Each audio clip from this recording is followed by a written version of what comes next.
भारत माता की, भारत माता की, छत्रपती शिवाजी महाराज की, धर्मवीर छत्रपती संभाजी महाराज की, जय श्री राम, जय श्री राम। हिंदवी स्वराज्याचे सरसंस्थापक छत्रपती शिवरायांना मानाचा मुजरा करतो। भारतीय राज्यघटनेचे शिल्पकार भारतरत्न डॉक्टर बाबासाहेब आंबेडकर यांना मानवंदना अर्पित करतो। आणि आजच्या सभेमध्ये मंचावर उपस्थित असलेले आपल्या सर्वांचे लोकप्रिय उमेदवार आणि आपल्या आशीर्वादाने खासदारकीची हॅट्रिक जे करणार आहेत असे रामदास तडसजी, मंचावर उपस्थित सन्माननीय सागरभाऊ मेघेजी, राजूभाऊ बकाणेजी, सुरेशभाऊ वाघमारेजी, सुनील गफाटजी, उदयभाऊ मेघेजी, अशोकराव शिंदेजी, नितीन बडगेजी, प्रवीण सावरकरजी, संजय गातेजी, निर्गुणजी खैरकार, राजीवजी बत्रा, विजयराव आगलावे, उमेशजी अग्निहोत्री, गिरीशजी चौधरी, किरण उरकांदे, शीतलताई गाते, माधुरीताई इंगळे, गजूभाऊ राऊत, राहुल चोपडा, मंगेश झाडे, किशोर गव्हाणकर, मंचावरील सर्व मान्यवर आणि या ठिकाणी उपस्थित सर्व माझ्या भगिनी आणि बंधूंनो, आपल्या सर्वांना कल्पना आहे 2च दिवसांनी लोकसभेची निवडणूक आहे। ही निवडणूक ग्रामपंचायतची, जिल्हा परिषदेची, महानगरपालिकेची किंवा विधानसभेची देखील निवडणूक नाही, देशाचा नेता निवडण्याची निवडणूक आहे, देशाच्या लोकसभेची निवडणूक आहे। पुढचे 5 वर्ष देश कोणाचा हातात द्यायचा याचा फैसला करण्याची ही निवडणूक आहे। आणि आज देशामध्ये 2च पर्याय आपल्याला दिसतात। एक पर्याय आपले नेते, विश्वगौरव, विकास पुरुष असलेले आदरणीय नरेंद्र मोदीजी आहेत आणि मोदीजींच्या नेतृत्वात आपली महायुती आहे। भारतीय जनता पार्टी आहे, शिवसेना आहे, राष्ट्रवादी काँग्रेस आहे, रिपाई आहे, पिरिपा आहे, मनसे आहे, अशी एक प्रचंड मोठी महायुती आहे। आणि दुसरीकडे राहुल गांधी आहेत आणि राहुल गांधींच्या नेतृत्वात 26 पक्षांची एक खिचडी आहे। आपली महायुती कशी आहे? आपल्या महायुतीला मोदी साहेबांचं इंजिन आहे, पॉवरफुल इंजिन आहे। प्रत्येक पक्षाचे डबे लागले आहेत आणि या प्रत्येक डब्यामध्ये दीन, दलित, गोर, गरीब, आदिवासी, शेतकरी, शेतमजूर, महिला, अल्पसंख्याक, ओबीसी, भटके, विमुक्त सगळ्यांना बसण्याची जागा आहे। ही विकासाची गाडी सबका साथ, सबका विकास करत मोदीजींच्या नेतृत्वात पुढे पुढे जाते। त्यामुळे सगळ्यांना जागा असलेली आपली गाडी आहे। दुसरीकडे राहुल गांधींची खिचडी कशी आहे? त्या ठिकाणी डब्बे नाहीच आहे, बोगीच नाही आहे, फक्त इंजिन आहे। आणि तेही कसं आहे? राहुल गांधी म्हणतात मी इंजिन आहे, शरद पवार म्हणतात नाही मी इंजिन आहे, उद्धव ठाकरे म्हणतात नाही मी इंजिन आहे, मुलायम सिंगाचा पोरगा म्हणतो मी इंजिन आहे, लालू प्रसाद म्हणतात मी इंजिन आहे, ममता बॅनर्जी म्हणते मी इंजिन आहे, स्टॅलिन म्हणतो मी इंजिन आहे। तिथे एकही डब्बा नाही आहे, प्रत्येक जण म्हणतो मी इंजिन आहे। आता माझा तुम्हाला सवाल आहे, इंजिन मध्ये बसायला कोणाला तरी जागा असते का? ड्रायव्हर शिवाय कोणी इंजिन मध्ये बसतो का? बरं, यांचं इंजिन असं आहे, राहुल गांधींच्या इंजिन मध्ये सोनियाजी आणि प्रियंकाजीला जागा आहे, शरद पवारांच्या इंजिन मध्ये फक्त सुप्रिया सुळेंना जागा आहे आणि उद्धव ठाकरेंच्या इंजिन मध्ये फक्त आदित्य ठाकरेला जागा आहे। यांच्या इंजिन मध्ये तुमच्याकरता जागा शिल्लक नाही। बरं, यांचं इंजिनही कसं आहे? एक जण इंजिन दिल्लीकडे ओढते, दुसरा बारामतीकडे ओढतो, तिसरा मुंबईकडे ओढतो, चौथा कोल्हापूरकडे ओढतो. त्यामुळे यांचं इंजिन हलतही नाही, डुलतही नाही, चालतही नाही. ठप्प पडलेलं, बंद पडलेलं इंजिन या ठिकाणी राहुल गांधींच्या नेतृत्वात आपल्याला पाहायला मिळत आहे. आणि म्हणून बंधू भगिनींनो, आज आपल्याला निर्धार करायचा आहे. 26 तारखेला कमळाची बटन दाबली की रामदास तडसजींची बोगी ही मोदी साहेबांच्या इंजिनला फिट झाली आणि वर्धा लोकसभा मतदारसंघातले सर्व लोक हे विकासाकडे त्या बोगीच्या माध्यमातून जाऊ शकतील. अशा प्रकारची ही निवडणूक आहे. आपण सगळ्यांनी बघितलं, मोदीजींनी गेल्या 10 वर्षामध्ये और 400 पार में तड़स साहब भी होंगे.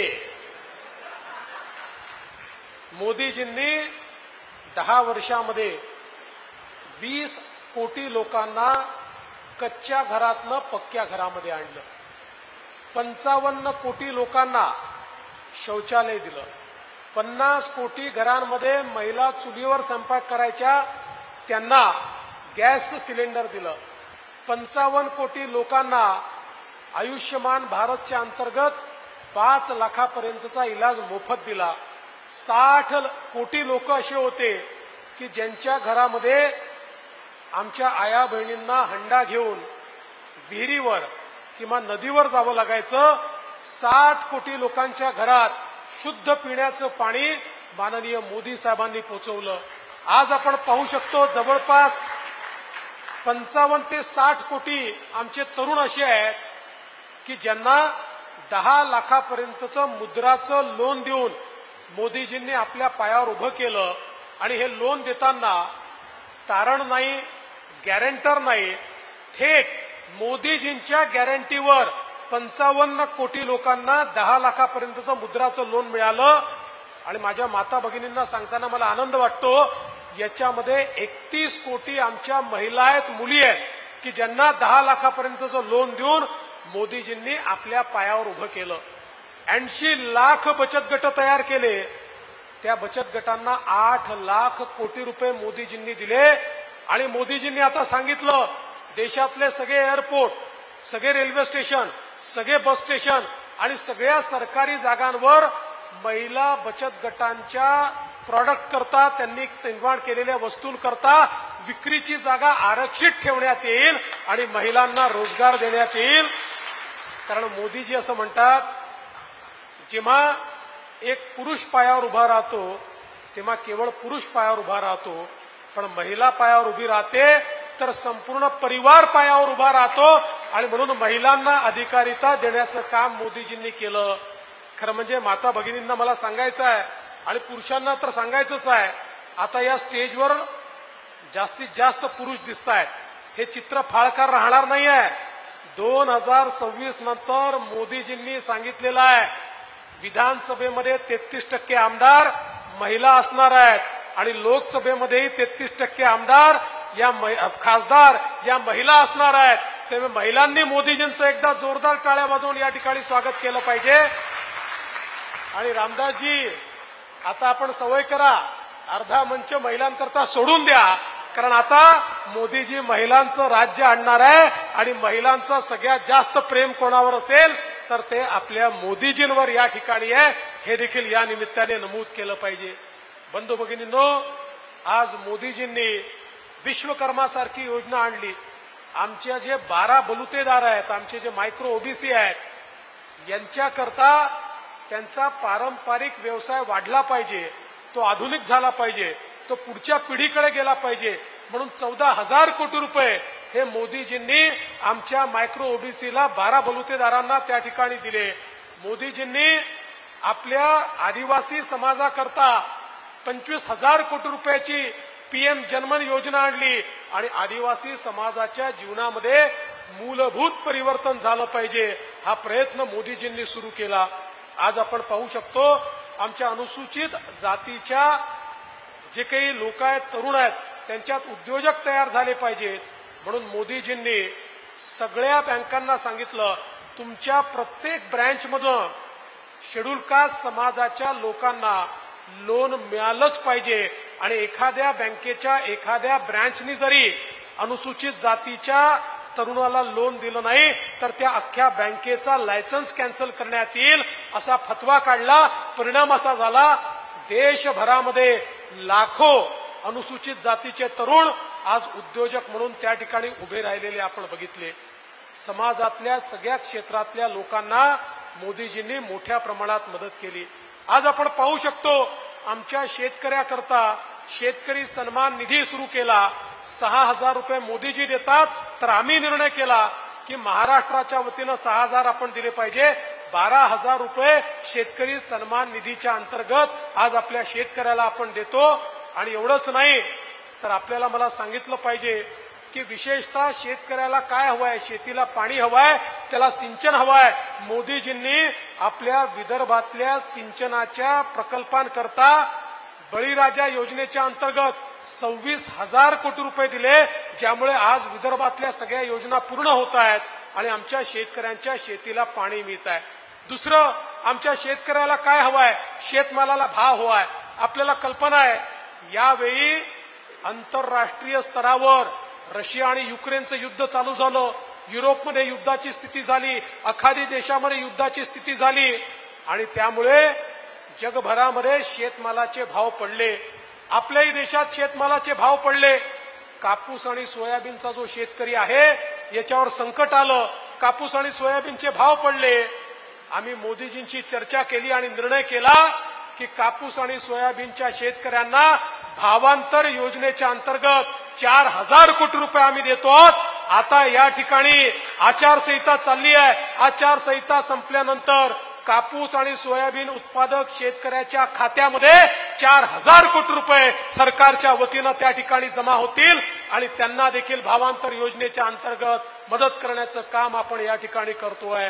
समाजातला कुठलाही घटक वंचित राहणार नाही। आज आपल्याला माहिती आहे, बांधकाम कामगारांच्या संदर्भात आमचे अग्निहोत्रीजी या ठिकाणी आहेत, ते काम करतात या जिल्ह्यामध्ये। बांधकाम कामगारांना मोदीजींच्या माध्यमातून योजना आणली। एकटे आपल्या या वर्धा जिल्ह्यामध्ये 40,000 पेक्षा जास्त बांधकाम कामगारांना त्याचा फायदा झाला। आज सर्व प्रकारची मदत ही बांधकाम कामगारांना करण्याचं काम आपण करतोय। आणि एवढंच नाही तर वेगवेगळ्या क्षेत्रातले जे असंघटित कामगार आहेत त्यांच्याकरता देखील मोदीजींच्या नेतृत्वात मोठ्या प्रमाणात योजना आपण सुरू केल्या की ज्या योजनांच्या माध्यमातून आज एक प्रकारे सामान्य माणसाच्या जीवनामध्ये परिवर्तन होत आहे।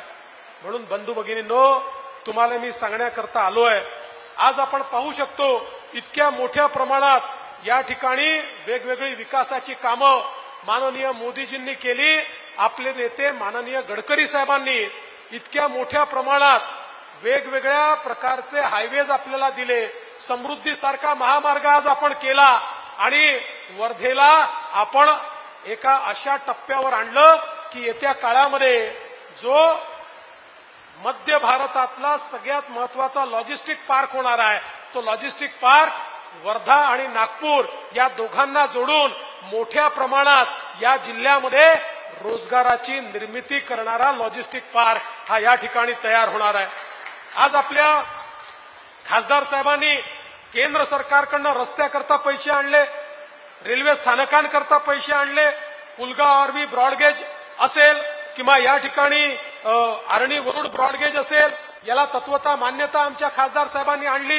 पुढच्या काळामध्ये मोठ्या प्रमाणात त्याचं काम देखील होणार आहे। वर्धा नदीवरील पुलगाव बॅरेजचं काम बंद पडलं होतं 2014 नंतर, त्याला निधी देण्याचं काम आपण या ठिकाणी केलं। जवळपास 295 किलोमीटरचा राष्ट्रीय महामार्ग क्रमांक 6 त्याचा देखील डीपीआर आज या ठिकाणी तयार होतोय आणि वेगवेगळ्या प्रकारचे जे कामं होत असताना आता शक्तीपीठ महामार्ग देखील आपण तयार करतोय की ज्याच्या माध्यमातून मोठ्या प्रमाणात निधी आपल्या या भागामध्ये येणार आहे। आणि मला सांगताना आनंद वाटतो की आज आपण मागच्या काळात आश्वासन दिलं होतं की या पुलगावला आपण अतिरिक्त तहसील तयार करू। अतिरिक्त तहसील तयार झाली, पण दुर्दैवाने अजून आकृतीबंधाला मान्यता मिळाली नाही। मी आज तुम्हाला एक शब्द देऊन जातो, विधानसभेच्या निवडणुका येणार आहेत। विधानसभेच्या निवडणुकीच्या आधी जर आकृती बंद करून ती तहसील सुरू केली नाही तर मत मागायला तुमच्यापर्यंत विधानसभेमध्ये येणार नाही, हा माझा तुम्हाला शब्द आहे. कुठल्याही परिस्थितीमध्ये ही जी अतिरिक्त तहसील आपण सुरू केली होती, खरं म्हणजे आपल्याला कल्पना आहे की मध्यंतरीच्या काळात हे जे शरद पवार उद्धव ठाकरेंचं सरकार आलं होतं त्यांनी ते स्थगित केलं होतं, थांबवलं होतं, जाणीवपूर्वक ते डिरेल केलं होतं. पण आता काळजी करू नका, पुन्हा तुमचं सरकार आलंय आणि पुलगावची जी अतिरिक्त तहसील आहे त्याचा जो आकृतीबंध आहे तो पूर्ण करूनच या ठिकाणी आपण निश्चितपणे येणार आहोत. मागच्या काळामध्ये आपण सगळ्या नगर परिषदांना, नगर पंचायतींना खूप निधी दिला.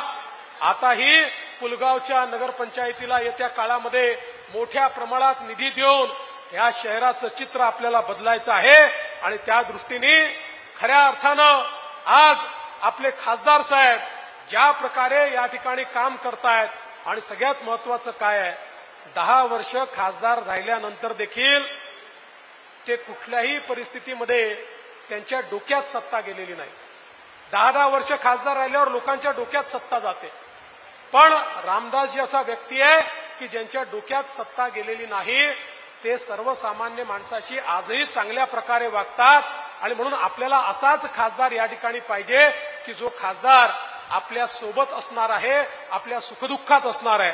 मी तुम्हाला एवढीच विनंती करण्याकरता आलो आहे, बंधू भगिनींनो, या निवडणुकीमध्ये आपल्याला मत द्यायचं आहे ते भाजपा करता नाही, आपल्याला मत द्यायचं आहे भारता करता.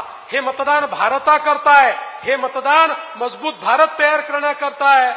आपल्या मोदीजींनी सांगितलं गेले 10 वर्ष तुम्ही जे बघितलं तो तर केवळ ट्रेलर था, असली पिक्चर अभी बाकी है.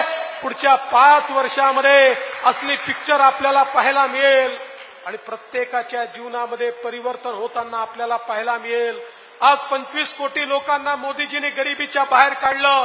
उद्या या देशामध्ये 3 कोटी लखपती दीदी मोदीजी बनवणार आहेत. या देशात प्रत्येकाला अधिकारिता देण्याचं काम मोदीजी करणार आहेत. आणि ते काम करताना मोदीजींना ताकद देणारा वर्धेचा खासदार देखील तुमच्या आशीर्वादानं त्या ठिकाणी गेला पाहिजे. आणि म्हणून तुम्हाला विनंती करतो, येत्या 26 तारखेला आपण जास्तीत जास्त मतदान करा.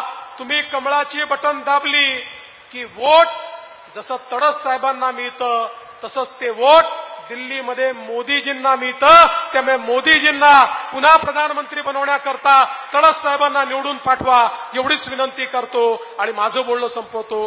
धन्यवाद. जय हिंद, जय भारत.